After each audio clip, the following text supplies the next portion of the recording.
Welcome, everyone, to the new session of the International Conference on Management, Governance, and Leadership in a Multipolar World.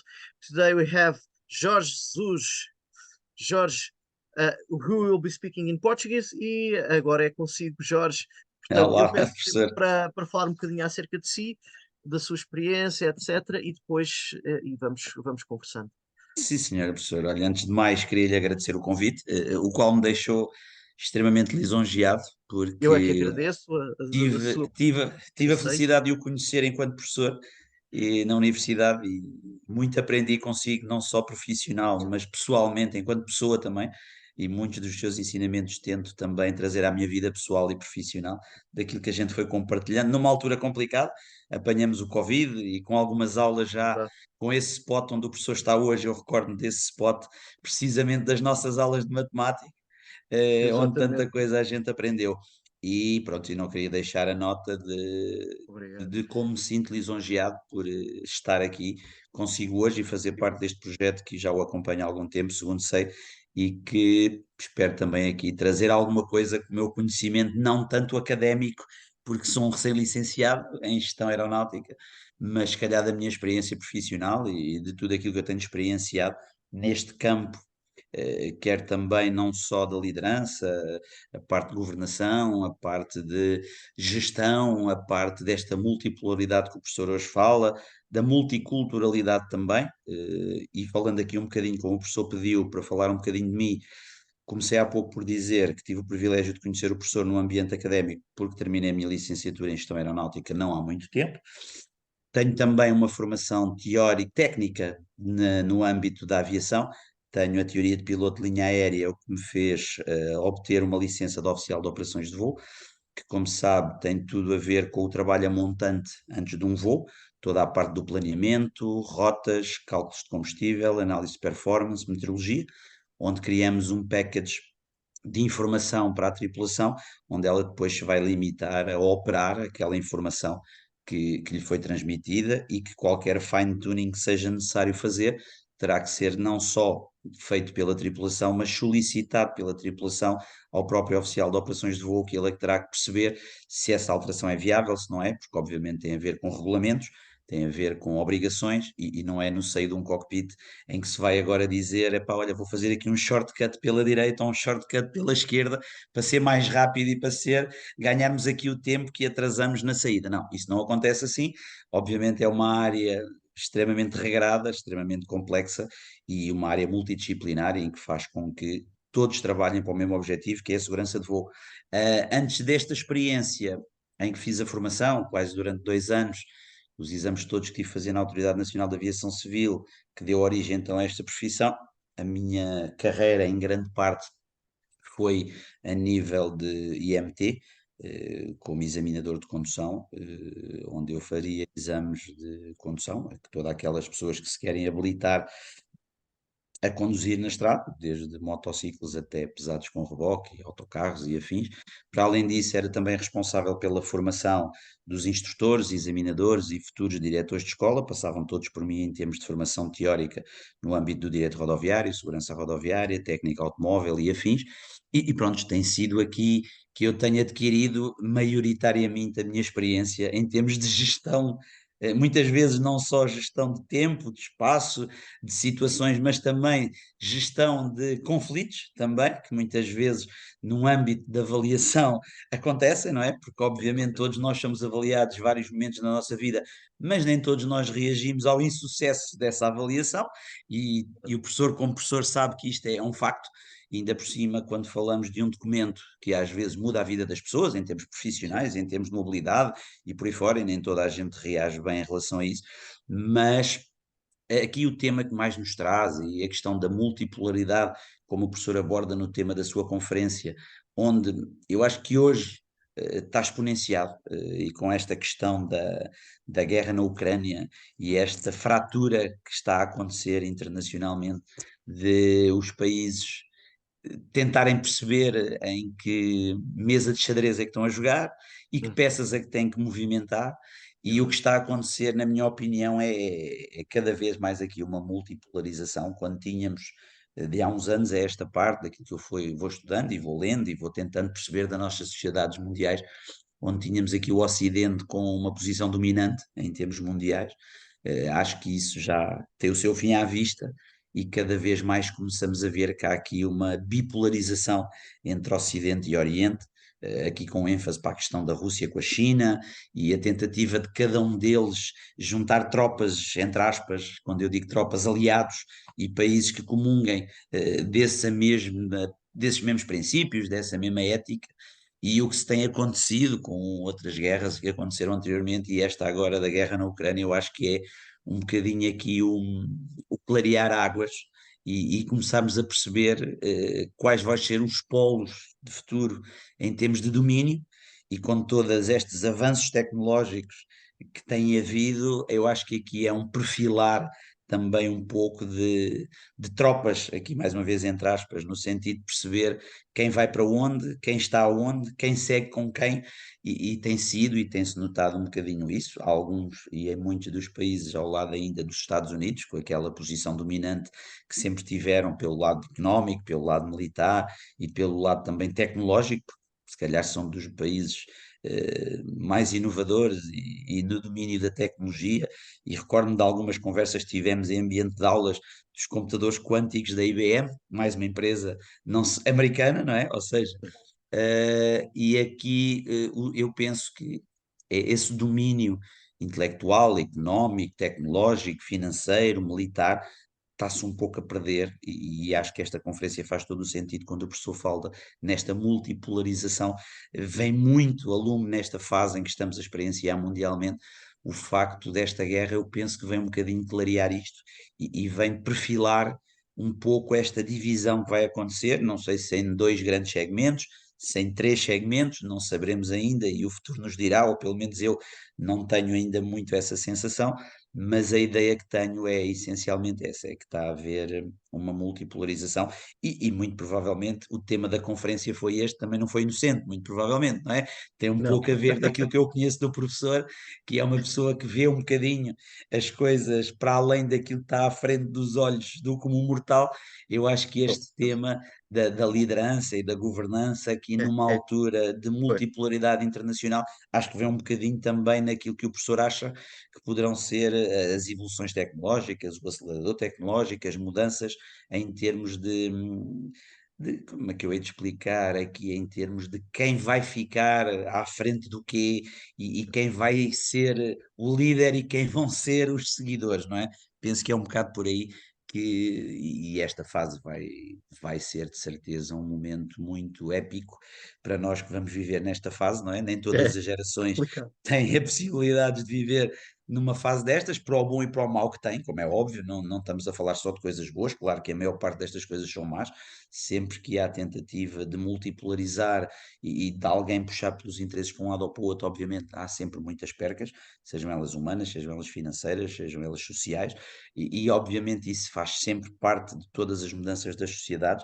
Agora, que vai haver uma mudança, vai, não é? Temos a inteligência artificial a bater-nos à porta, temos os sites GPT que vão começar a fazer os trabalhos pelos miúdos, muitas vezes, e que vão facilitar aqui uma série de coisas, mas também acho que vão criar aqui uma mudança muito grande de paradigma na nossa sociedade e que não sei se nós, todos nós, estamos preparados para isso e para esta questão destes aceleradores tecnológicos que estão a acontecer com a pandemia, a seguir com esta multipolaridade na guerra e que vem criar esta difusão e esta disrupção aqui no funcionamento normal daquilo que era o mundo e daquilo que era a liderança e a governança mundial.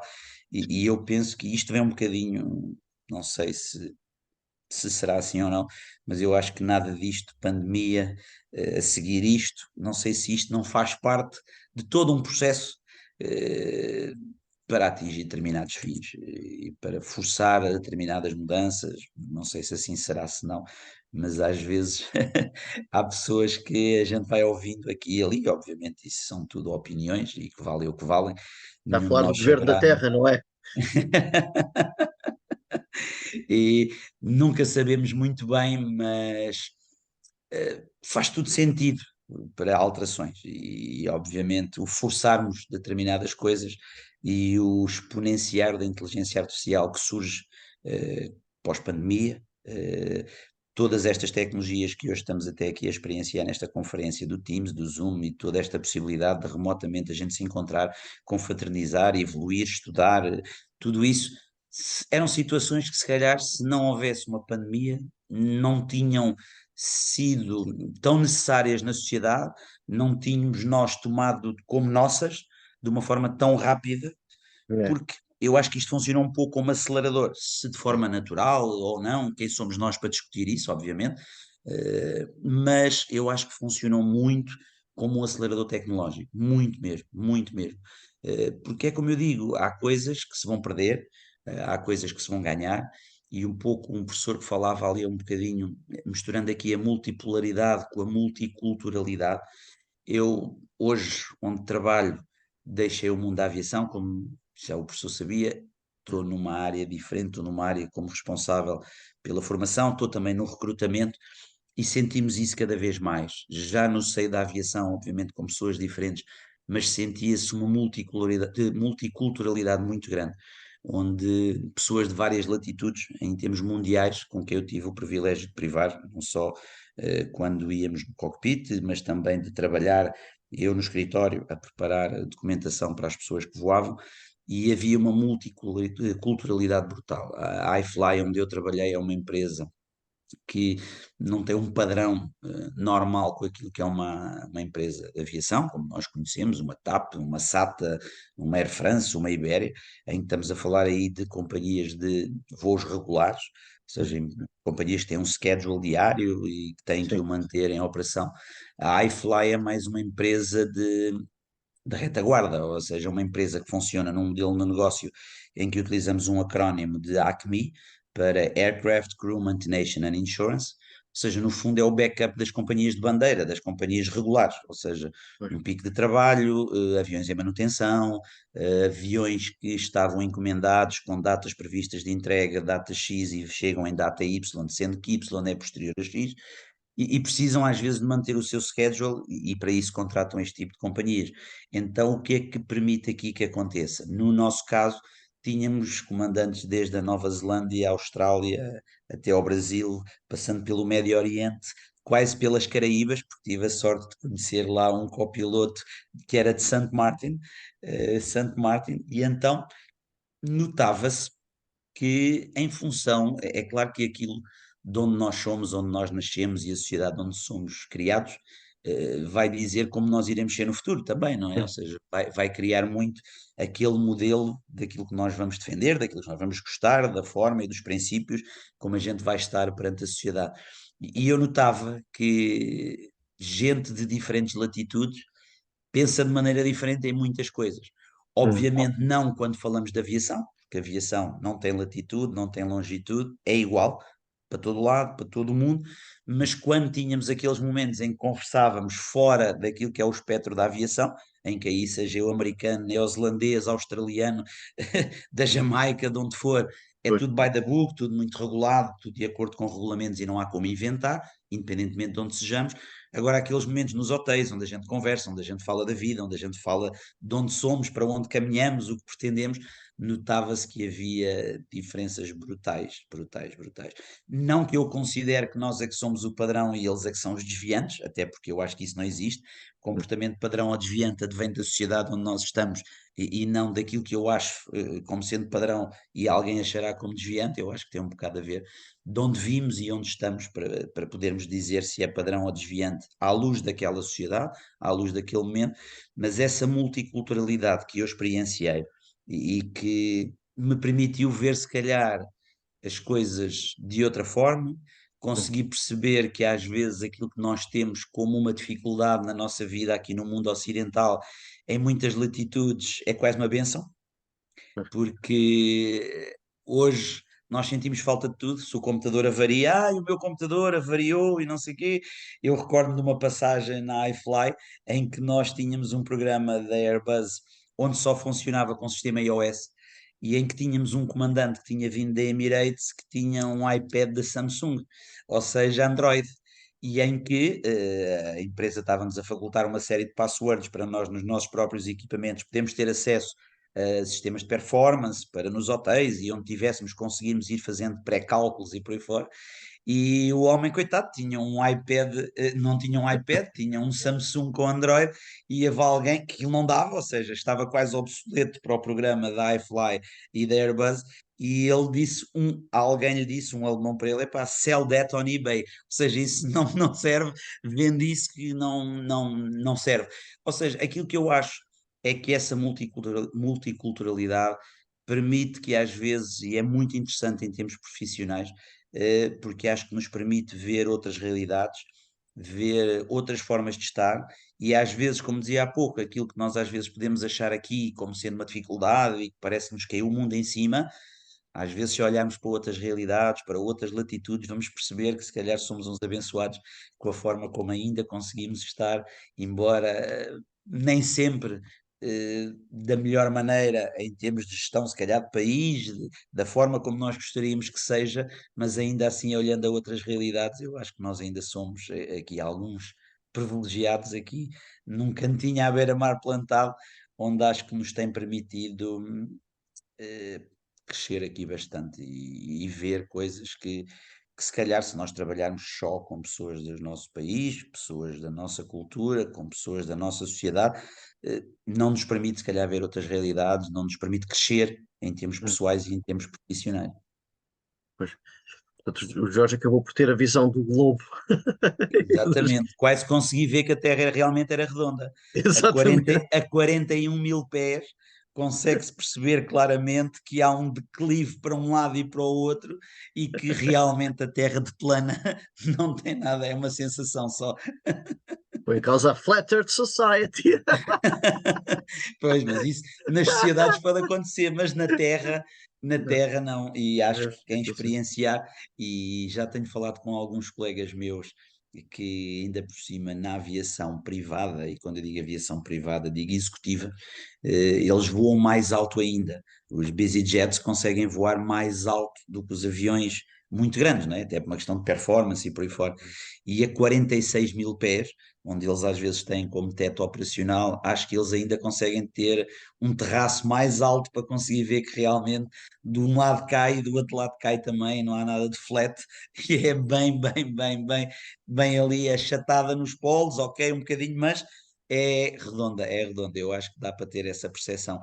Mas acho que isso é importante, professor, sabe? E eu tenho tido a experiência, e que culminou agora numa fase da minha formação académica, e que vem num culminar de experiências, e que para mim era um objetivo pessoal, se Hum, calhar não tanto profissional, porque não sei se a minha vida irá mudar muito ou não, mas a questão aqui era uma questão de conhecimento, uma questão de abrangência, e foi importante porque veio juntar a questão académica em algumas disciplinas, com alguns professores também que nos dizem mais que outros, veio juntar um bocadinho àquilo que é o nosso conhecimento empírico do dia a dia, da experienciação do cotidiano, juntarmos aqui alguma parte mais técnica e mais académica, acho que foi extremamente importante. Há pouco tempo li um artigo no Jornal Expresso, que eu penso que ainda está até online, se nós abrimos por aí o Expresso, em que diz que licenciaturas, mestrados e doutoramentos sem trabalho anterior faz pouco sentido.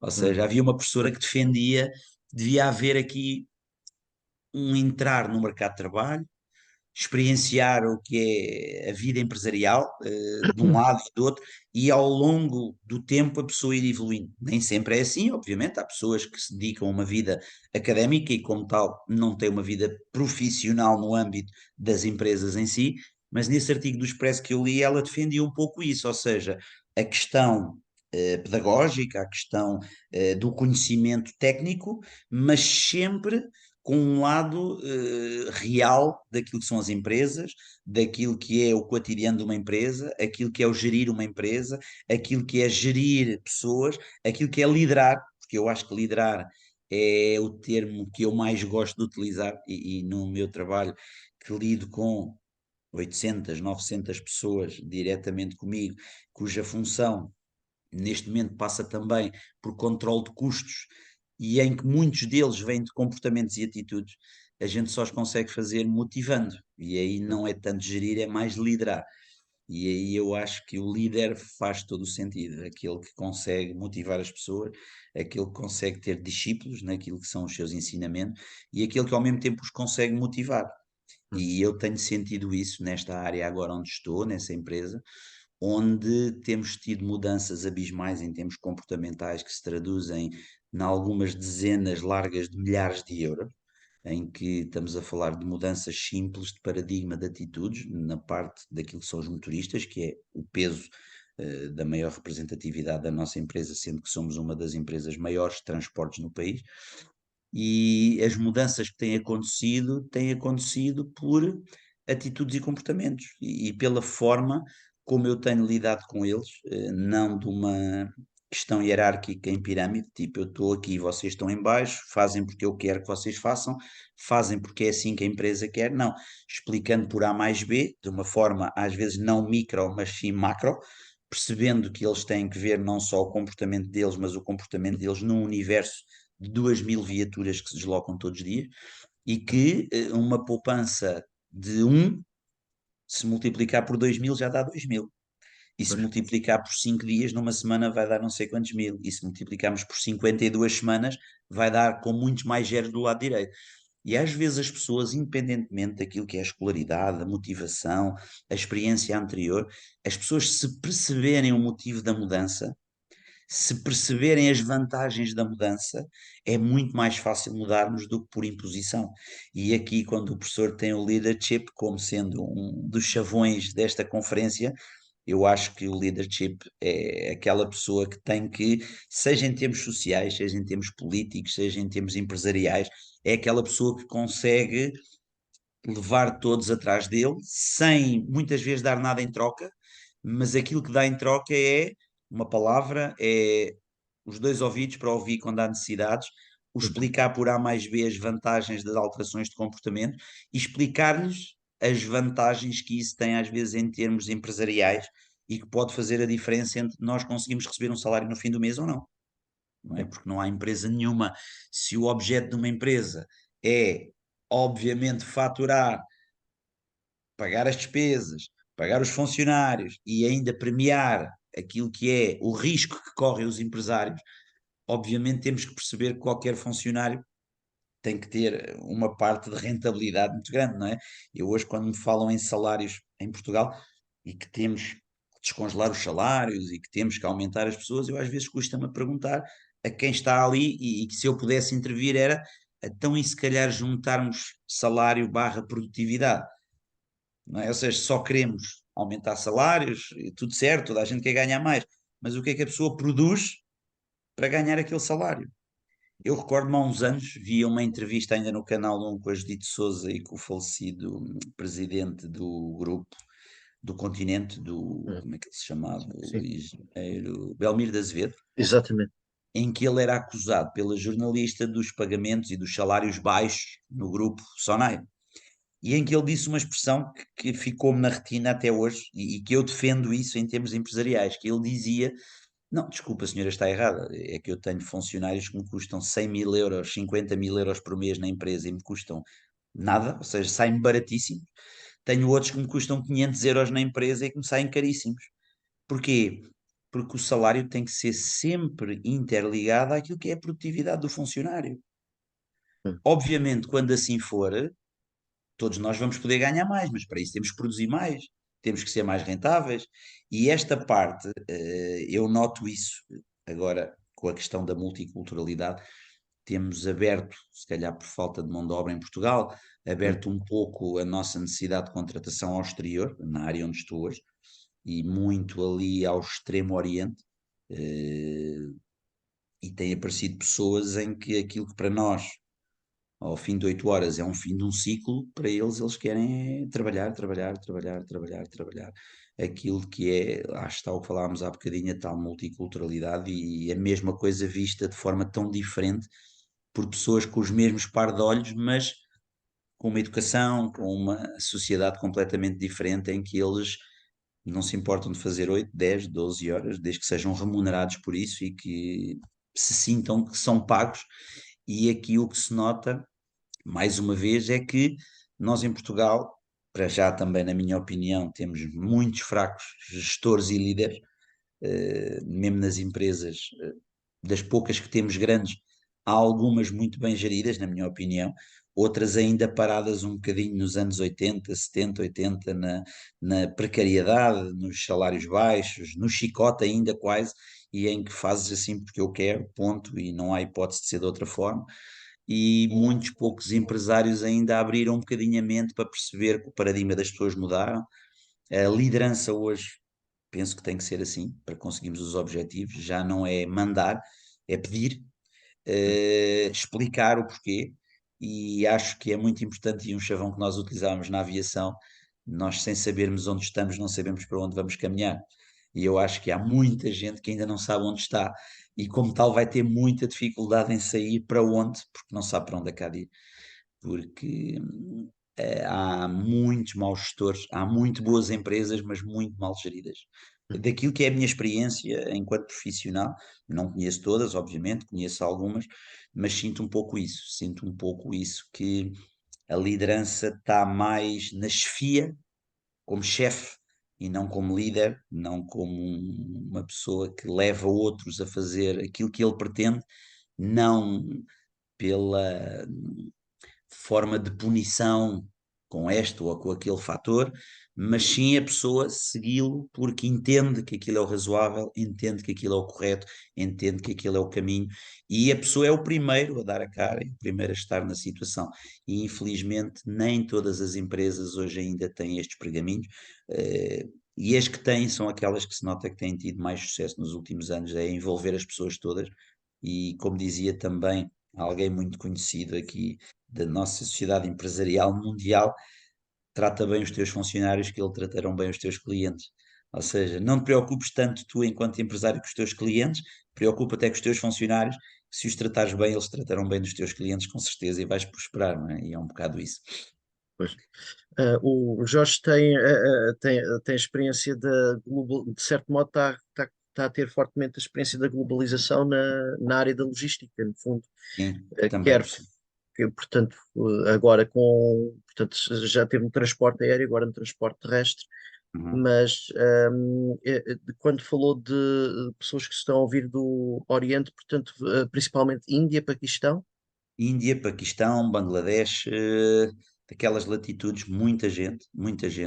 Eh, pessoas novas, não estamos a falar de um tipo de imigração por aquele a que nós temos experienciado já com muita idade, de 40, 50, não, 20, 22, 23, cheios de vontade de trabalhar, mudar a vida, e tem acontecido muito mesmo. Temos bastantes na área da logística a aparecer, não só nós, e eu sinto que isso é uma questão, falando com outras pessoas, às vezes de outras empresas, onde nós também bebemos conhecimento e falamos uns com os outros, não é? Pessoas que eu conhecia antes e vou conhecer depois, e independentemente de trabalharmos em empresas opostas ou diferentes em termos de gestão, não é por aí que a gente não fala e não trocamos ideias, não somos só nós, e eu acho que isto aqui tem um bocado a ver com dois motivos. Um, com a globalização, esse é algo que já não tem travão, na minha opinião, não é? É uma coisa que já está em movimento e que acho que deve ser regrada, controlada, mas é algo que não tem inversão, na minha opinião, vai ser de sentido único. Poderia, na minha opinião, é ser um bocadinho mais controlado,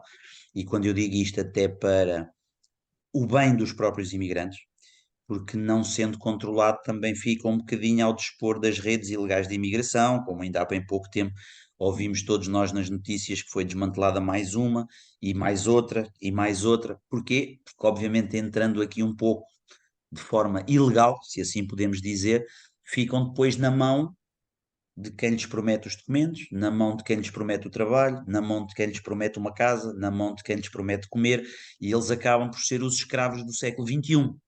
Sim. Não, obviamente com um salário, muitas vezes, para o tipo de trabalho quase que escravidão, e eu acho que a imigração Ou a ter de pagar o descontrolada depois, salário deles aos que os traficaram. pronto, e pelo que eu ouvi nas notícias, estamos a falar de que esta rede cobrava cerca de 10.000 euros por cada pessoa que punha na Europa. Estamos a falar para ordenados da latitude ali do Paquistão, do Bangladesh e por aí do Nepal, não será algo para se ganhar num mês, não é? Não será algo para se ganhar num mês.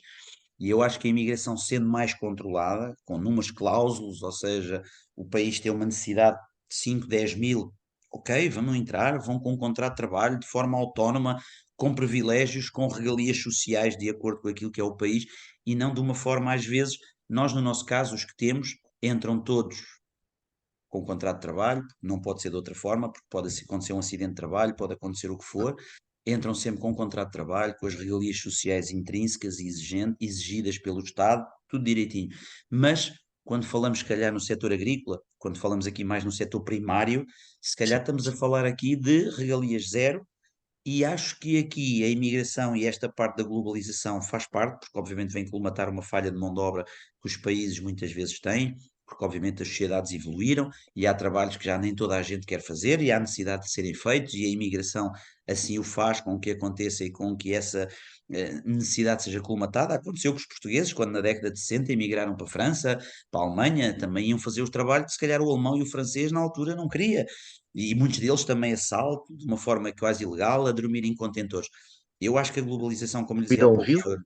exatamente, exatamente, não tem travão neste momento, ou seja, é algo que não vai ter inversão e vai cada vez mais acontecer, só que eu acho que é um pouco necessário haver aqui algum controle porque seja na globalização, seja na informatização das coisas, seja no que for, tudo o que seja em excesso e desregrado acaba por correr mal. Acaba por correr mal e depois, não só para o país em si, mas para as próprias pessoas que vêm. E o que se tem visto, que entra pelos nossos telejornais todos os dias adentro, é estas pessoas ficarem pura e simplesmente à mercê de redes clandestinas, como se vai ao mar Mediterrâneo e se vê isso diariamente de pessoas a fugir à procura do sonho dourado na Europa e vêm em barcos onde de 50 vêm 500, alguns morrem na viagem, perdem-se pelo caminho, crianças, mulheres, pessoas com pouca, às vezes, saúde e pessoas débeis. Porquê? Porque a imigração muitas vezes acaba por não ser controlada e por não haver. E quando eu digo controlada, não é não, não entras, não, entram, ok, mas vamos perceber se há uma necessidade de toda esta gente para poder-se criar valor, não é? Criar valor aqui um bocadinho e poder vir para ele, em termos pessoais, a vir a ser uma mais-valia e também para o país ser uma colmatação de uma necessidade e não de uma forma depois anárquica em que vai, como o professor sabe melhor que eu, desregular depois o mercado de trabalho e obviamente irá desregular, porque como sabemos o mercado de trabalho funciona como um mercado de tudo, pela lei da oferta e da procura, obviamente se houver depois muita oferta para fazer determinada área obviamente em trabalhos menos profissionais e menos técnicos em termos de área de formação, mas se houver muitas pessoas para trabalhar no armazém de logística, obviamente o empresário, se sentir que tem alguém, seja de que latitude do mundo for, que lhe faz mais trabalho por menos dinheiro, e se calhar tão competente ou mais, porque estamos a falar de um trabalho que não é de grande dificuldade intelectual, porque podem não a ter essa formação, não sei se têm nem se não, mas a questão é, obviamente, vem aqui descompensar um bocadinho a balança da oferta e da procura, ou seja, aqui com excesso de oferta e um bocado de déficit de procura, depois o que vai fazer com que se calhar aquilo que hoje nós em Portugal ainda temos de ordenados baixos, poder aqui voltar a termos aqui uma âncora do lado do ordenado baixo por via da desregulação do mercado laboral. Mas nota-se muito, professor, em que tem acontecido no ramo da logística, no ramo dos transportes, não tanto na área mais técnica, por exemplo, dos motoristas, porque obviamente a questão da barreira linguística é muito grande ainda, Pois eu embora ia hoje perguntar exista se eles sabiam GPS. falar português. Pois, não, não, muito Só se- dificilmente. Muito, Normalmente eu sou o interlocutor lá de excelência e achei um piadão no outro dia, porque a minha colega dos recursos humanos não é muito fluente no inglês, eu sou um utilizador intermédio, até porque tirei o curso na aviação todo em inglês, se calhar não me sentiria confortável para fazer esta conferência toda em inglês, mas para aquilo que é o mais que basta, teria uma nota de 14, 15, como tive até no inglês técnico no primeiro ano na faculdade. E então o rapaz teve uma dessas pessoas dessas origens, um problema qualquer no fim de semana, em que se dirigiu a um hospital e foi atendido no hospital, tudo direitinho, um hospital do Estado, porque tem número de segurança social, tem número do utente, faz descontos, tudo direitinho. E ele vem ter comigo a perguntar-me: a empresa não tem seguro de saúde? E eu, olha, por acaso tem, mas a empresa só permite o acesso ao seguro de saúde aos funcionários ao fim de um ano de contrato, pelo menos, porque senão como temos uma entrada e saída de muita gente, epá, faz uma apólice de seguro hoje, daqui a 15 dias despede-se, então anula a apólice de seguro, faz uma apólice de seguro hoje. Ou seja, ele a perguntar, achei estranho, não sei se é cultural deles lá em termos empresariais ou não haver, por não haver Sistema Nacional de Saúde, então terem que ter algum complemento em termos de seguro privado para poderem ter acesso à saúde, mas ele, com pouco tempo de empresa, de um país distante e longínquo, foi atendido num hospital do Estado, público, tudo direitinho, tudo certinho, e depois vem-me perguntar se a empresa não oferecia seguro de saúde aos seus funcionários. Eu disse, epá, oferece, tens é que cá estar mais 7 ou 8 meses, porque ainda só cá estás há 3 ou 4, e só a empresa só concede esse direito ou esse benefício ao fim de um ano. Mas são pessoas que aprendem daquilo que eu tenho visto, aprendem com alguma facilidade, muito voluntariosas para a tarefa da aprendizagem. Tentarem Não falar tem, português, nenhum deles tem formação superior. que eu conheça, não, professor, também nunca entrei muito nesse caminho, mas não me parece por aquilo que lhe disse, porque a maior parte dos que me têm chegado a nós, pelo menos, são pessoas, são rapazes ainda muito novos. E Pois, quando eu digo muito porque novos, falou da idade. início de carreira, por isso 21, 22, 23, não sei se coincide com o fim dos estudos e a falta de uma oportunidade e vem à procura de trabalho, ou se é mesmo a necessidade de vir procurar trabalho, independentemente da Pois. literacia académica que tenham ou não, e que seja necessário. Mas o que noto é que são extremamente voluntariosos, alguns com 3, 4 meses já vão arranhando algumas palavras em português, vão tentando aprender, porque obviamente há coisas que eles têm que tentar perceber, porque muitas vezes na logística as cargas são separadas por área geográfica, são rotuladas e com QR codes onde identifica a área geográfica e ele depois tem que ler no espaço físico do armazém onde é que é Lisboa, onde é que é a zona oeste, onde é que é a zona de Sintra, e obviamente eles nota-se que têm uma grande, não direi facilidade, porque aí nota-se que lhes custa um bocadinho a aprender o português, obviamente, embora eles tenham, todos eles falam inglês, ou seja, para além de falarem provavelmente a língua de origem,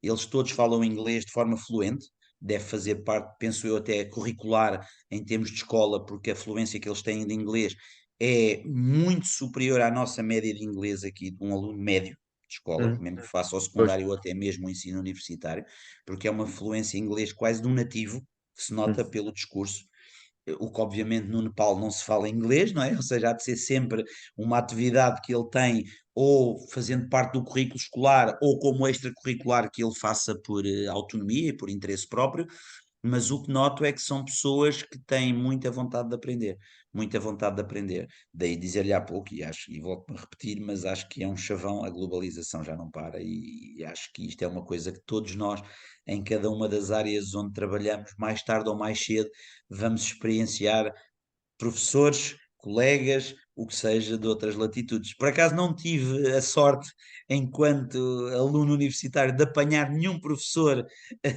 com outro tipo de cultura, eram todos os que apanhei, se não me estou a esquecer de nenhum, mas acho que não, eram todos portugueses, não tive a sorte, se calhar, de apanhar alguém de outro lado qualquer, mas como na minha vida profissional e principalmente na aviação, mais com pessoas com que claro. trabalhava de uma forma direta, agora não tanto de uma forma direta, mas na mesma empresa, esta questão da globalização está aí. E num setor como a aviação está aí já há muitos anos, não é? Sim. Num setor como a aviação está aí há muitos anos, era muito normal haver portugueses em outras companhias aéreas e haver estrangeiros na nossa companhia aérea portuguesa de bandeira. Se formos à Emirates, à Qatar Airways, à Etihad, está cheio de portugueses, desde cabin crews até first officers e mesmo captains, e não de agora, já há 5, 10, 15 anos atrás, porque obviamente, sendo uma profissão que é regulada mundialmente e em que o que serve aqui serve lá, ou seja, facilita, depois todos nós andamos atrás daquilo que nos movemos, que é a questão financeira, a questão das condições de segurança para a nossa família, de podermos criar os nossos filhos, termos boas escolas, termos situações que nos deem algum conforto barra segurança, e isto é o que vai acontecer com a globalização. Ainda há pouco tempo lia uma outra notícia em que dizia que cada vez temos menos licenciados a trabalhar em Portugal. É um paradoxo, porque cada vez mais há pessoas a licenciarem-se em Portugal. Então isto tem a Hum, ver com o êxodo de pessoas licenciadas de Portugal para fora. ou seja, nunca se viu tanta pessoa a emigrar para fora de Portugal, ou seja, as pessoas que vão trabalhar para a Inglaterra, que vão trabalhar para a Alemanha, que vão trabalhar para a França, e a maior parte já não é aquela imigração quase clandestina da década de 70, 80, em que a malta ia sem muita literacia, ia com as mãos e com as pernas para trabalhar. Hoje já se nota aqui um êxodo muito grande de pessoas literadas, de pessoas muito formadas em termos académicos, muito É a especializadas imigração até. qualificada. É. Exatamente, é o que está a acontecer. E isso vai depois desprover-nos de quadros qualificados no futuro. Porque depois esta questão da leadership e da governance vai-se colocar para Portugal aqui como um problema a longo prazo, não é? Porque se formamos os nossos quadros, investimos neles nas melhores universidades, dotamos-nos dos melhores conhecimentos, vê-se com os médicos isso, vê-se com os enfermeiros, não só, mas com outras áreas também, e depois eles são formados no país para futuramente nos ajudar e vão para fora, vão à procura da vida deles. E isto tem a ver, se calhar, aqui com uma questão, não sei se mundial também, e aí a globalização, ou seja, para o bom e para o mau, ela tem prós e tem contras, como é óbvio, não é? E vai fazer com que os mais fortes fiquem mais fortes, os mais fracos, se calhar, mais fracos vão ficar, porque aqui a questão da imigração prende-se tudo com a questão financeira, na minha É, opinião. é, É o que elenca a é. imigração, é a questão financeira, não é? A questão financeira é preponderante e não acho que seja preciso nós termos uma grande literacia financeira para perceber que muitos dos países da Europa oferecem condições, pelo menos em termos financeiros, não direi em termos meteorológicos, não direi em termos sociais, não direi em termos de segurança, não direi em termos de uma série de coisas, mas pelo menos em termos financeiros, permitem um outro desafogo financeiro que não ganhar É. só para as despesas, como em Portugal acaba, infelizmente, muitas vezes, por acontecer e a pessoas altamente qualificadas, como conheço algumas, e a ganhar ordenados de miséria, de É. miséria. Há É um complicado. diferencial. Não é só em Portugal, para além do trabalho qualificado não ser, não ter uma remuneração assim tão alta, também tem que ver com o nível de vida. Portanto, aquilo que nós temos de pagar, acaba por, o custo de vida é um bocadinho elevado também. Ou que ganhamos menos. Não. Por exemplo, há países que podemos ter ordenado, mesmo ordenado num outro país, pode permitir comprar e ainda sobrar. Portanto, Pois, aqui esgota-se praticamente, e agora com a inflação ainda mais. A pois questão do pior, não é? ordenado real, no fundo, do nominal versus o real, é uma questão que se coloca. Pois, De qualquer modo, a tendência, aquilo que o Jorge Jesus identificou, foi uma tendência que se iniciou, de facto, principalmente no período da Troika e posteriormente, que acabaram por muitos jovens começaram a olhar para o estrangeiro e achavam que tinham melhores condições no estrangeiro e seguiram. E depois, noutras profissões, como é o caso médico, claro que há diferenciais de salário, pois, em todo professor, diferenciais eu de via na remuneração. aviação, E é, obviamente também estamos a falar de países com uma outra realidade financeira e económica, não é? O Dubai, os Qatares, o Médio Oriente, e agora com o futebol se vê a capacidade financeira que eles têm para contratar jogadores por 12 milhões por mês, quer dizer, e isto é quase obsceno, na minha opinião, eu diria que isto é quase obsceno. É é, quase obsceno, mas pronto, é a sociedade em que vivemos, é a globalização, é o peso do dinheiro, é o peso do mais forte e é isto que a gente tem que viver e já está. Mas o que eu noto, até na aviação, o professor falou do exemplo dos médicos, em que a diferença aqui, a decalagem é muito grande, mas na aviação a diferença é. E depois tem outra, é muito grande também em termos de vencimento pago, mas depois a questão dos impostos é que é um grande problema.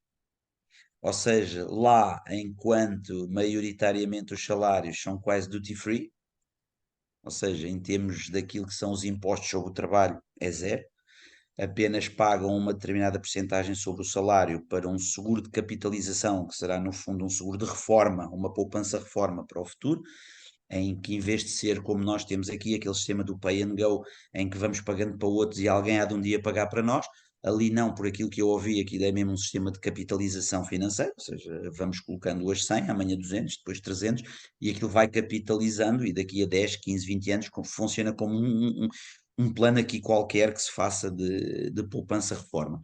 E com a grande vantagem de que no final da carreira, ou na altura em que regressa ao país de origem, eles chegam ao pé da pessoa e dizem: meu caro, tem aqui entre o que pagou e o que capitalizou um valor de X, e tem duas opções: ou recebe X de uma vez e contas fechadas connosco, ou então dividimos X pelo número de meses que o senhor tenha de vida e até ad eternos vamos-lhe pagar um montante de Y.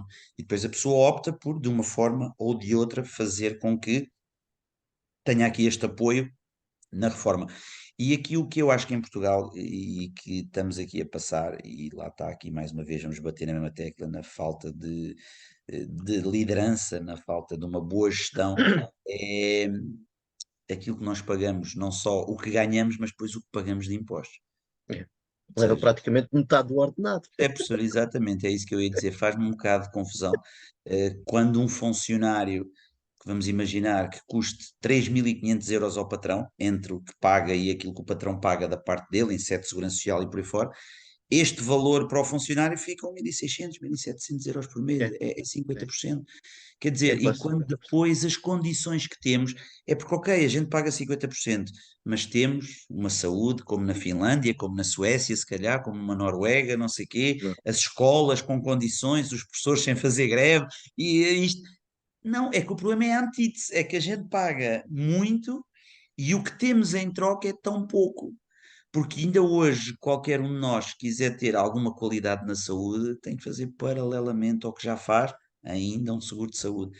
Se quiser ter os filhos com uma educação melhor, não é que eu seja contra o ensino do Estado, o ensino público, até porque acho que é muito melhor que o ensino privado em muitas áreas, mas este ano eu tenho um filho com 11 anos, que passou agora para o sétimo ano de escolaridade, ele teve, pá, um terço das aulas que não teve com Pois, estas pois, greves de pois. Com as professores greves, foi. que este ano houve, professor, e quando não era dos professores, era do pessoal auxiliar, e quando não era do pessoal auxiliar, era dos professores, e então dava-me ideia que andavam a fazer aqui à vez. E eu lhe disser que houve, pai, um terço das aulas que ele não teve. Estamos a falar de uma criança que passou pela pandemia na terceira e na quarta classe, que são os anos aqui do que nos dá as bases para aprender tudo o resto, que são as letras e os números, vêm da primária, não é? Depois é uma questão de desenvolvimento de letras e uma questão de desenvolvimento de números, mas a gente aprende-os é na primária, não é? É aquele professor que mais nos marca e ele teve uma terceira e quarta classe no Teams, tem um sexto ano com um terço das aulas porque os professores resolveram fazer greve. Não tenho nada contra, é a classe deles, estão a defender os interesses dele, não é aí que eu acho que esteja o problema, até porque isso é um direito constitucional e não está aqui em causa o direito deles a. Eu estou só a falar pelas crianças que acabam, por a razão, estando do lado dos professores ou estando do lado do governo, que não é o que nos traz aqui, mas a questão do que se perde, dos ensinamentos que se perdem, e será que um dia vão ser recuperados? Não. E o que eu acho é que o professor, ainda por cima, estando a lecionar no ensino universitário, vai, já deve estar a sentir, mas vai sentir cada vez mais uma curva descendente naquilo que é a capacidade das pessoas que vão chegando, porque as pessoas vão chegando cada vez mais mal formadas, na minha opinião, naquilo que é a base da sua formação, naquilo que é a base da sua formação, porque eles até podem intelectualmente cada vez estudarem mais, mas o rigor, o critério, a definição de objetivos ao longo daquilo que é o ensino obrigatório e vai-se pondo a fasquia tão cada vez mais baixa para aquilo que são os rácios, para atingirmos rácios de aprovações, temos Pois. X% da população com o 12º ano, temos X%, mas depois o que é que interessa? Se calhar depois quando chegam ao ensino universitário sentimos que as pessoas não têm capacidade muitas vezes para estarem onde estão e dizer, epá, como é que é possível tu tens 12 anos de escola e, e não sabes o básico. Já não sei, já não digo não saber uma derivada ou uma primitiva, porque isso não é para todos, mas eu digo é o básico do beabá, do conseguir falar, do ter um discurso, do conseguir pensar pela cabeça dele, do conseguir estruturar um raciocínio, e isso são coisas que nós aprendemos na base da nossa formação. E eu acho que isso acontece, pelo menos na nossa sociedade, e essa a multiculturalidade que eu tenho vindo a experienciar profissional não me fez conseguir perceber se isto é uma coisa também de outros países que têm também este problema deste enviesamento aqui em termos de formação base e cada vez com mais facilitismo. Eu há pouco tempo falava com um colega meu que eu estive quando estive no IMT, ele dava aulas no ensino oficial, uma daquelas cadeiras de educação visual e tecnológica, e em que ele dizia claramente: eu chumbar um aluno, não, dá muito mais trabalho para chumbá-lo do que passá-lo, porque eu se o chumbar tem Vai que ter de o aturar no ano seguinte. não, e não só, professor, isso é um problema. Não, mas diz que tem que justificar o que é ao longo dos 3 períodos Correu fez mal. em termos de tentar mudar e ajudar e apoiar o aluno no sentido de ele obter o sucesso. E então ele dizia, não, esquece. E então na disciplina dele também não era muito em termos de conhecimento, mas é importante, obviamente, no desenvolvimento motor e de raciocínio e por aí fora. Ele diz que era muito mais fácil, ou seja, da forma como a legislação ia estando hoje, era muito mais fácil aprovar um aluno para eles, professores, dava-lhes muito menos trabalho do que reprová-lo, porque Mas reprová-lo obrigava eles sempre agora têm depois a trabalho uma. burocrático, não é? Os professores de secundário têm um trabalho burocrático agora muito forte. E depois é assim, professor, o professor tem um primeiro trimestre ou o primeiro período, o Sim, aluno teve negativa. Ok, o que é que eu no segundo período, enquanto professor, posso fazer para ajudar este aluno? Vou propô-lo para aulas de apoio, vou propô-lo para não sei o quê, vou propô-lo para não sei o que mais, ou seja, todo esse trabalho burocrático, em que se calhar há muitas pessoas que não se gostam de envolver nisso, e segundo ele me dizia, e daí nós depois sentimos esta decalagem que quando chegamos às empresas e apanhamos pessoas recém-licenciadas ou não sei o quê, eh, a capacidade de manter um diálogo, de ter um raciocínio lógico, às vezes é difícil. Porquê? Porque se calhar a base da formação não foi aquela que deveria ter sido, seja por culpa do Covid, como esta geração vai passar, o caso do meu filho, seja por culpa de qualquer outra situação, mas acho que acaba por dificultar aqui um bocadinho a aprendizagem neste caso e tornar mais complexo depois a vida do professor mais tarde, onde tem que fazer mais esforço para atingir o sucesso dos seus alunos, que eu acho que é sempre uma coisa que qualquer professor também gosta que aconteça, de sim. quando olha para as pautas e vê bons alunos, vê médios alunos, mas vê algum sucesso, embora o professor possa ter 30, 40% daquela responsabilidade, o resto está do lado de quem aprende, em ter que subir a corda e fazer por a vida, não é? Como se costuma dizer, mas também deve ser bastante interessante para um professor olhar e ver que aquilo que foi um ano de trabalho, um semestre de trabalho, está ali espelhado naquela tela, naquela pauta, com boas notas e com alunos que atingiram sucesso.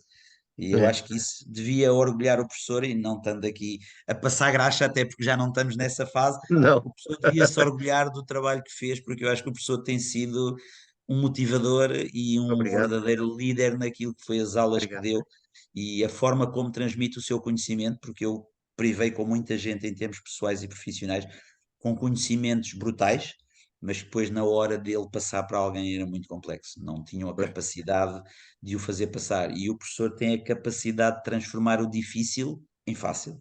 Obrigado. E isso é Obrigado. quase é uma característica, professor. Isso eu acho que não se aprende, não se quer ser assim, ou se é ou não é. E é uma questão de sermos assim e tentarmos ser assim.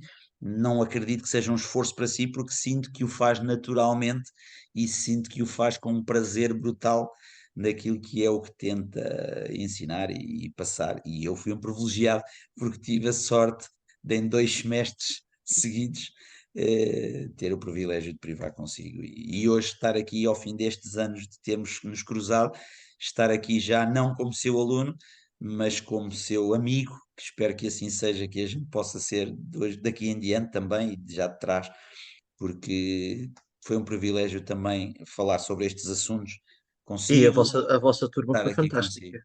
Pois acredito que Foi uma sim. turma fantástica.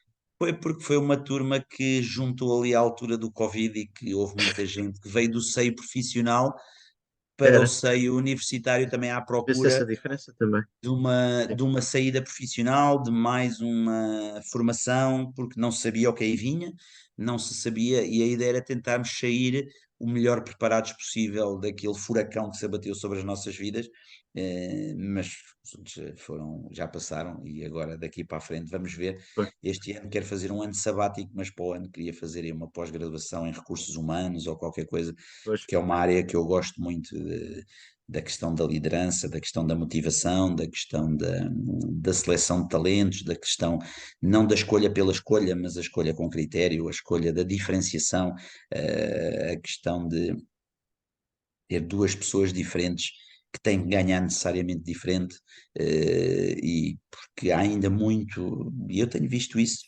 em termos de empresariais, em que os funcionários muitas vezes são números e o número daquele salário e o número daquele funcionário tem um salário correspondente, ponto.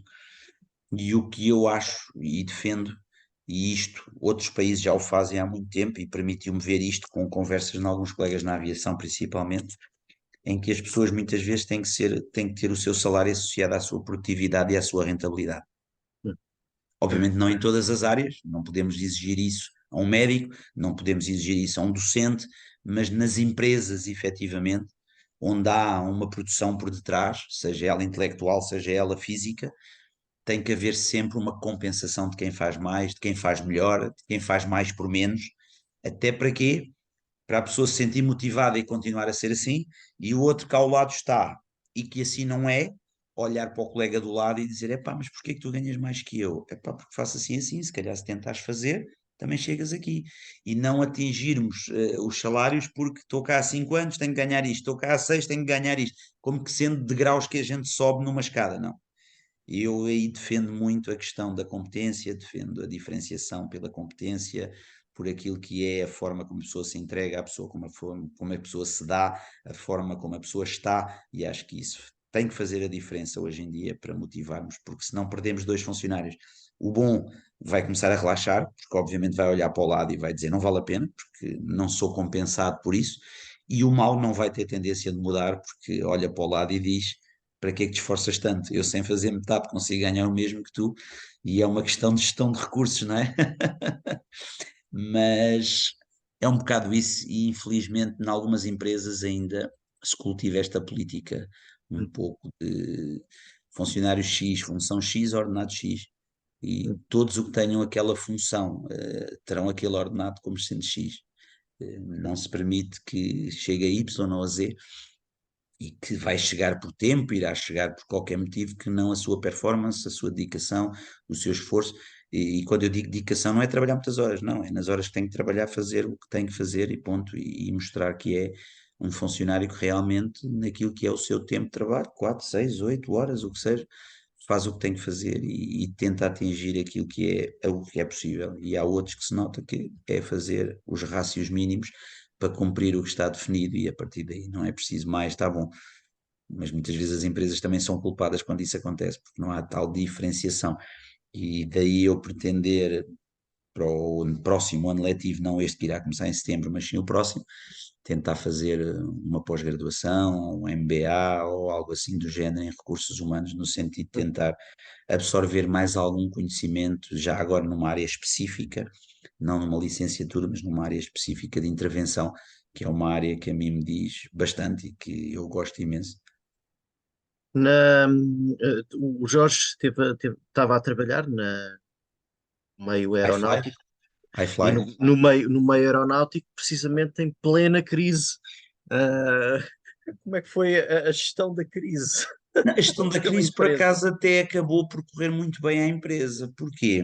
Porque teve uma capacidade de adaptação atroz, ao contrário de empresas mais pesadas como a TAP, umas Air France e por aí fora, em que não têm uma adaptabilidade tão grande como estas empresas que já vivem no limbo daquilo que é os nichos de mercado, e Hum, então teve uma adaptabilidade brutal. Porquê? Porque conseguiu adaptar aviões de passageiros removendo-lhes os bancos e criando dois espaços de carga.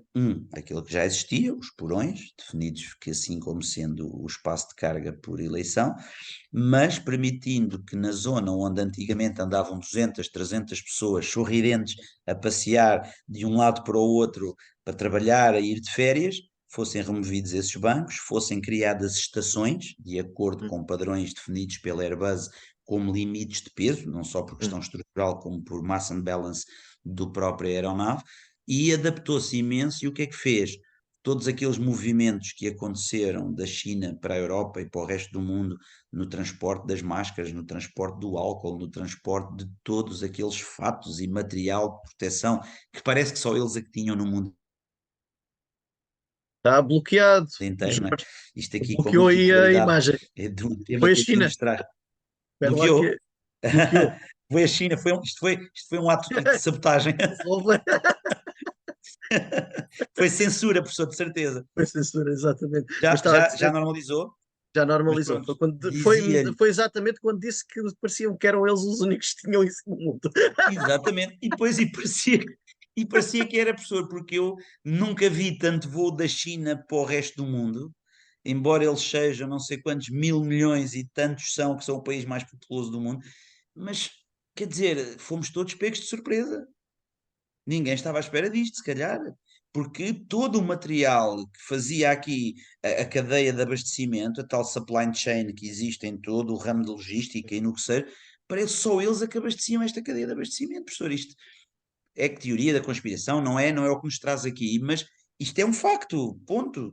Qualquer Eles, país do mundo abastecia-se ali, ponto. E isto foi muito complexo, e aqui a iFly teve essa facilidade, lá está, como empresa mais pequena e uma empresa não tão pesada como uma empresa de voos regulares, teve a adaptabilidade de adaptar-se aos tempos e agarrar naquilo que foram os seus meios e tentar vender o seu serviço àquilo que havia procura na altura, e eu aí tiro o chapéu à administração, porque teve uma capacidade de gestão, de liderança e de juntar aqui tropas e caminhar num único sentido que havia, que era o único tipo de trabalho que havia, quando a maior parte das empresas mundiais, inclusive a Emirates, tinham frota Qatar parada. Airways, Etihad, estava tudo storage, por aí, por esse mundo inteiro, parados os aviões.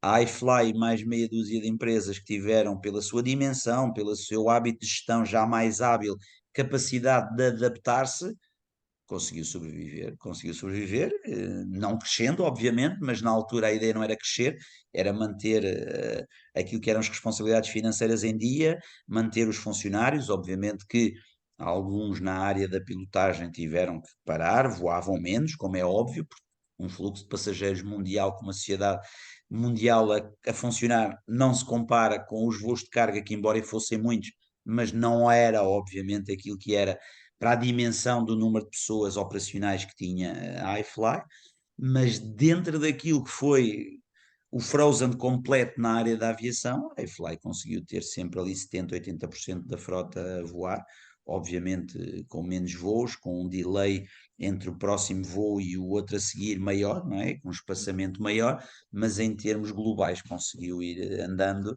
e acho que aqui sim foi um exemplo de gestão e de boa gestão e um exemplo de liderança, e aproveitar aqui aquilo que foi um problema para uns, tornou-se uma oportunidade para a iFly, Pois. e conseguiram dar a volta durante um período até que depois as coisas normalizaram, e hoje os aviões que foram transformados depois na altura em aviões de passageiros para transportar carga, hoje estão outra vez a voar já com os bancos, com as pessoas sorridentes, com as crianças aos gritos de um lado para o outro a brincarem, e pronto, estamos no nosso E novo uns normal. quantos em pânico que têm medo de voar.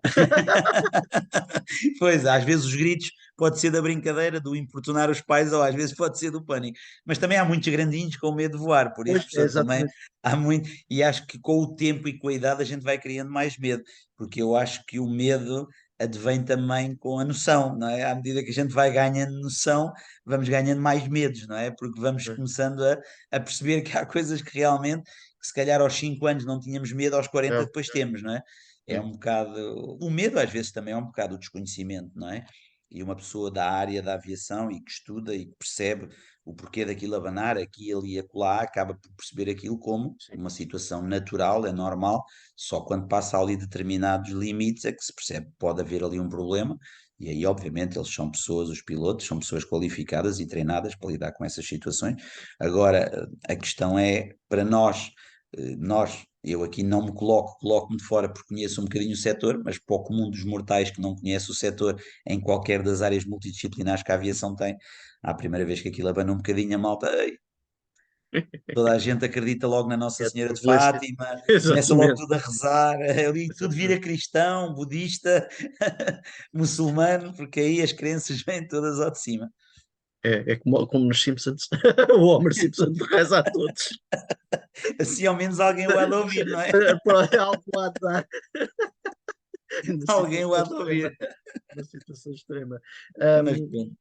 o Jorge tem alguma noção de como é que estará o setor aeronáutico agora em termos de recuperação, Não, professor, resiliência, eu acho que tem tido um boost mesmo, um boost? boost. Pois. E eu tenho falado com alguns colegas que inclusive ficaram desempregados na altura do Covid, pilotos mesmo, eles sim, pilotos, E hoje está tudo em pleno emprego e o mercado a funcionar, ou seja, antigamente aquilo que era o sonho de qualquer português, que era voar na TAP, hoje já há malta da TAP a sair para outras companhias. Porquê? Porque a procura é tanta. Pois, Eu há pouco tempo estava com um amigo que está numa empresa que é a Avion Express, que é uma empresa também de Acmis e por aí fora, sediada em Malta. E ele estava-me a dizer que neste momento essa empresa, que tem 300 ou 400 aviões de médio curso, fundamentalmente Airbus, estava a dar prémios de assinatura na ordem dos 10.000 euros a copilotos. Ou seja, quem seja copiloto candidata-se com aquela formação daquele avião, se for contratado, tem um prémio de assinatura, tipo jogador de futebol, 10.000 euros. Quando aqui no Covid andávamos à procura de quem é que conseguia ganhar algum dinheiro para sobreviver. E o que eu acho é que neste momento as companhias aéreas estão com lucros recorde, inclusive pois, é a nossa TAP, que sempre foi uma empresa deficitária financeiramente, o ano passado deu lucro, obviamente com cortes salariais brutais, mas pronto, deu lucro naquilo que foi as contas do balancete do final do ano. A Emirates teve o lucro o ano passado, 2022, teve o maior lucro da história desde a sua fundação em 1985, salvo erro. E está a acontecer, porque a malta, depois do Covid, depois de semanas e meses confinados, sem podermos sair, agora a malta, tipo, vamos nós e vou eu, porque tenho que ir e vamos embora. E o que eu tenho visto é que o setor da aviação neste momento está inclusive é deficitário em termos daquilo que é a massa humana para trabalhar e para fazer face à procura. Acho que imagino. inverteu. Em tão pouco tempo Em polarizou ao épocas contrário. altas Não, mesmo, é igualmente. claro que agora neste À momento época estamos alta, a pois, falar, sim, estamos a falar no verão IATA, não é? Agora que irá algures até setembro, mas mesmo em épocas ditas baixas, há mais gente a viajar. E sabe também, professor, o aparecimento das low cost também veio democratizar um bocadinho o voo, não é? pois, Antigamente o voo era um bocadinho elitista, não é? Ou pois, seja, o voar na década de 60 era quase um ritual, não é? Ou seja, as pessoas iam voar como quem ia, sei lá para onde, não é? Quase visitar a rainha, vestiam as suas melhores vestes e os seus melhores fatos, as senhoras com os seus chapéus engalanadas e por aí fora.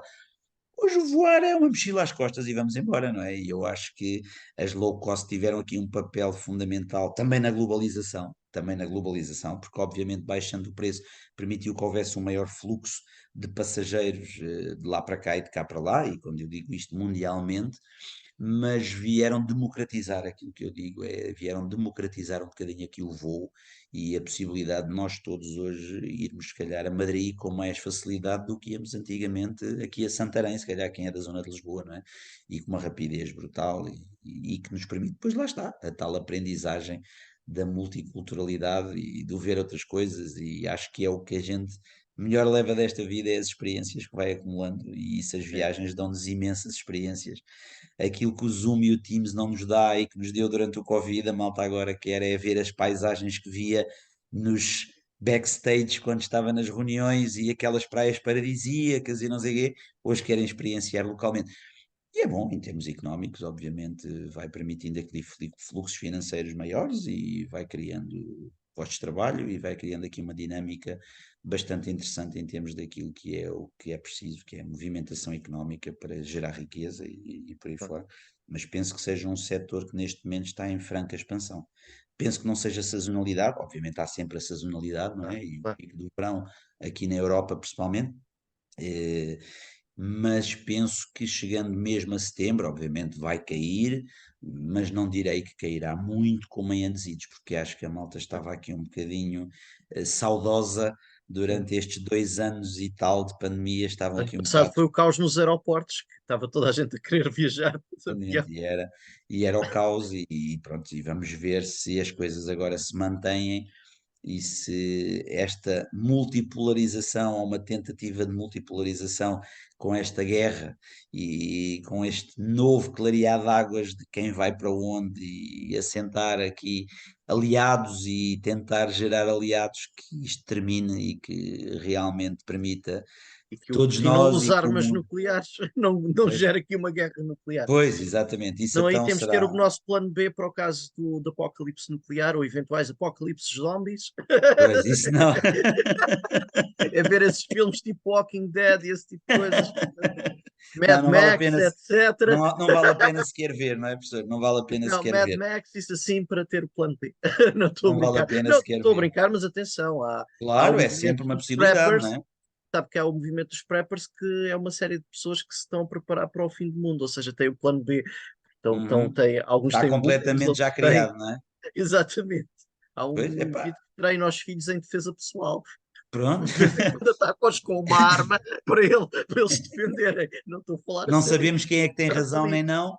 Esperemos que Pois, isso não seja o futuro, não é? Que o futuro exatamente. seja pela via diplomática, É, política e é. cedendo uns de um lado, outros de outros, que assim seja, para E, que a paz possa reinar e que esta disrupção nas cadeias alimentares, nas cadeias de abastecimento energético também deixem de existir e que possa também haver aqui uma redução da inflação, que obviamente é uma forma de taxar e é uma forma de imposto sem o criar. Não é? A é. inflação não é nada do que consumir recursos sem criar um imposto, e quem os únicos que estão a ganhar são os Estados, porque obviamente são os únicos que estão a arrecadar mais receita financeira, sendo que o imposto é percentual. Se a base de incidência aumentar, o valor arrecadado vai subir também.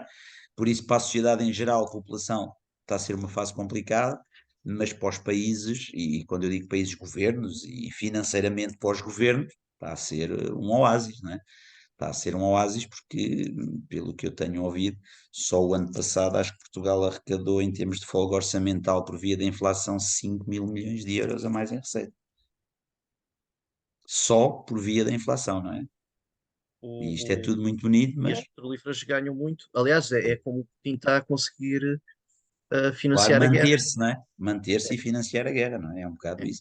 é Mas olha, fortemente por essa via. é assim, professor, olha, eu digo-lhe com toda a honestidade, foi para mim um privilégio imenso estar aqui e poder Obrigado por partilhar ter aceito. esta hora e qualquer coisa que eu nem dei por ela passar, que já Pois, vamos com uma hora e qualquer coisa, é. nem dei por ela São passar e foi para mim, 19h36, penso que começámos às 18h20, para aí.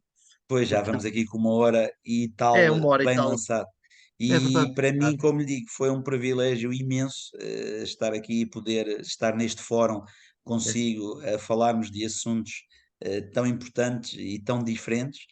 E foi mas com gratidão que lhe agradeço o Eu facto é de me que ter agradeço, convidado. Jorge, ter aceito e ter trazido a sua experiência e o seu conhecimento e ter partilhado com este espaço o seu conhecimento, a sua experiência. Aliás, a conferência fez essa diversidade de perspectivas e trouxe-nos Uhum, a perspectiva empresarial, a perspectiva mesmo da pessoa que conhece o terreno, que interage com as pessoas, portanto, no meio empresarial e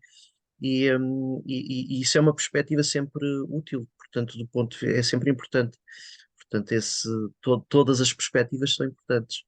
deixe-me já aqui disponível qualquer outro convite que se sinta necessidade ou Claro, conto interessante, consigo, conto consigo, conto sinta-se consigo, à vontade, porque terei todo o gosto em caminhar aí ao conto lado. consigo, conto consigo. Não, o seu conhecimento prático, o seu conhecimento do terreno, do setor aeronáutico, do setor logístico é fundamental. Portanto, e no caso nesta questão da globalização, é uma área central, não é? A Sim, aeronáutica e mesmo a logística, são cadeias as de cadeias de abastecimento, não valor, é? as cadeias de abastecimento. A cadeia de valor é global e estas são as cadeias de abastecimento que funcionam aí em força. Portanto, e é fundamental a perspectiva das pessoas que trabalham precisamente nessa área e ter, pronto, e temos um aluno da Lusófona aqui a falar da licenciatura em Gestão Aeronáutica, da qual eu sou Exatamente, docente, na qual eu sou docente exatamente. também, portanto, Não e diga é só da qual eu sou docente também, pode dizer mesmo da qual eu sou um dos melhores docentes. Essa parte digo eu, professor, obrigado. essa parte Pois. digo eu.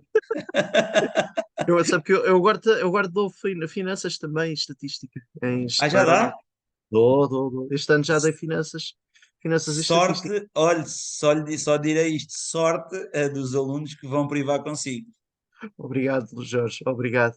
E Professor, olha, até foi um igualmente, gosto igualmente. Foi um e gosto ouvi-lo tudo a e correr pelo melhor. E obrigadíssimo. que quando a gente voltar a falar num webinar destes ou numa sessão destas, que já haja uma definição da multipolaridade sem guerra, esteja definida, seja como funcione, mas que já funcione de uma forma pacífica e que não haja necessidade de continuarmos aqui com estas celeumas e estas disrupções todas que vai criando nas sociedades e nas pessoas. É, é. Isto agora está a mudar muito. Sabe que nos Estados Unidos isto não está a passar cá em Portugal. Os médias não estão a passar isto. Zero. É normal, não é? Nos Estados Unidos, bem, eles também não passavam as mudanças tecnológicas até vir a Web Summit e depois de repente os jornalistas descobriram que havia aquelas coisas todas muito estranhas. Mas sabe que nos Estados Unidos isto está em força, os Unmanned Aerial Phenomena, os OVNIs. Ah, é? É, com o Congresso norte-americano e com o Congresso, com congressional hearings, em torno de uma série de pilotos de bases aéreas que dizem que há objetos que têm registro de radar, que têm registro visual e Ah, que têm capacidade de voo, mudança de direção, e inclusive é de atuar nos vários espaços aéreo, nos vários meios, no meio aéreo e no meio subaquático, ou seja, ele pode passar do meio hum. aéreo para o meio aquático, que é o registro de sonar e do registro de saída. Pá, ó, professor, se tiver algumas coisas dessas, Propôs. envie-me os links para eu ler e para me também Não, cultivar um bocadinho não, nessa área. aqui está a dar-se dama nos Estados Unidos, porque isto está a vir cá, veio cá para fora, uma série de gente ligada às Forças Armadas que vieram falar. Temos evidência de radar, temos testemunho visual, radar, câmara de voo, tudo. E se temos mesmo estes objetos, não sabemos de onde é que eles veio. Alguns Claro, provavelmente são. Veio um a dizer que os americanos têm aquilo, portanto, mas que revolucionam completamente a área da aeronáutica, porque pois. estamos a falar de tecnologias extremamente avançadas com propulsão não baseada em propulsão química, portanto, Sim, será sim, térmica, não é? eletromagnética. Exato, sim, É, sim, sim. será Complicado. eletromagnética, portanto. Mas Quando como vierem dizia, estas tecnologias, eles estão a mandar cá para fora, o Pentágono, no fundo, está a mandar isso cá para fora. Os congressistas estão a pressionar o governo dos Estados Unidos no sentido de mandar aquilo que tem de secreto cá para fora. Entretanto, alguns resistem porque aquilo dá uma vantagem militar, provavelmente. pois, Isto não se sabe, pronto, são as tais coisas, são as tecnologias secretas ou discretas, algumas. Discretas no sentido em que se sabe que tem, mas sim, sim, mas pronto, mas secretas por o outro nível lado. mas portanto as tecnologias secretas, mas isto está a ser um grande debate já há uns tempos nos Estados Unidos. Portanto, a questão que se coloca é que para isto estar a vir cá para fora neste momento, provavelmente está-se a preparar aqui uma mudança muito grande ao nível tecnológico Pois, pois. com propulsão eletromagnética e com avanços muito grandes, inclusive ao nível do setor aeronáutico e aeroespacial. E isso aí, a NASA veio há uns anos dizer que tinha os tais, que era um tipo de propulsão eletromagnética que estava a desenvolver e os chineses disseram que já a tinham, portanto não se sabe se é verdade ou não, mas isto, o espaço e a aposta no espaço e o aeroespacial aeronáutico está aqui Temos aí boas cenas dos próximos capítulos, não é? temos aí boas cenas dos próximos capítulos. Portanto, quando o Jorge dizia que parece que há aqui alguém que tem um dedinho aqui que isto está a mudar e que vai e a Pois, questão das transformações tecnológicas está. e dos aceleradores tecnológicos que às vezes é preciso meter É, o pelo meio problema para forçar a mudança de uma forma mais rápida, não é? o problema é que se os o que é que tipo de sociedade é que vai ter é, é que vai quais são as transformações sociais decorrentes disso? Pois, Bem, o esse é que chat vai ser o GPT já problema. se vê porque há peer reviewers para aplicações para pessoas que querem bolsas de investigação. Acho que isto foi, se não estou em erro, na Austrália. Eles tinham de avaliar para as bolsas de investigação os reviewers. E então eles usaram o chat GPT para produzir os relatórios. Foram descobertos. E aquilo foi Claro, como é óbvio, publicado, né? deu escândalo, etc. Então, professor, pode ser uma próxima sessão destas, pode ser esse o tema que venha ainda à lume. Eu vou falar no eu vou trabalhar o chat GPT na minha intervenção nesta conferência. Vou mostrar o Ah, chat ok. GPT a Mas propor uma partilhe quando é que estratégia. vai, partilhe depois o vídeo, se faz favor, está bem? partilho todos os vídeos. Aliás, o primeiro que vai ser partilhado vai ser o do Jorge. Portanto, em princípio, depende agora do YouTube, do carregar no YouTube, etc. Às vezes o YouTube leva um bocadinho mais de tempo a processar, mas logo que esteja disponível, eu depois informo. Vai ser disponibilizado no YouTube, na playlist da conferência e nas redes sociais, Ok, LinkedIn, professor. Twitter. No final vai ficar tudo disponível no website da conferência, com página para cada conferencista. Isso sim que Portanto, é. mais uma vez, Jorge, muito obrigado e até Obrigado, à eu, professor. próxima. Foi um gosto. Um bem-aja para si, professor, está bem? Igualmente, igualmente, Adeus, igualmente. uma boa tarde. Adeus. Boa tarde, boa tarde.